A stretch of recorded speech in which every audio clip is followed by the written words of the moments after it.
Hei, täällä on Kristiine Lossirannan Tavis-hotellin pihalta. Kesäkuussa Savonlinnassa on 3 hyvää tärppiä.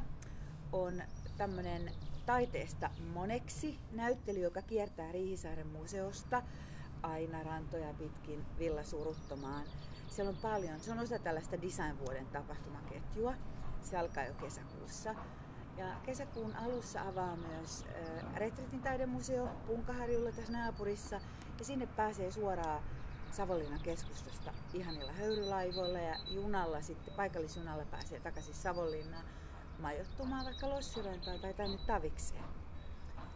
Lisäksi kesällä Savonlinnan ihana tori on auki ja täällä tapahtuu muutenkin paljon. On musiikkia, konsertteja ja kesäkuun lopulla niin Lossirannan pihalla on piknikkonsertti. 2 nuorta naista Saksasta musisoo ja sinne on maksuton sisäpääsy. Ja tietenkin, täällä paistaa aurinko aina. Savonlinnassa on ihana mikroilmasto. Täällä on hyvä olla jo kesäkuussa. Ja uimaan pääsee tietenkin joka paikasta. Saimaa virkistävä. Hei hei ja tervetuloa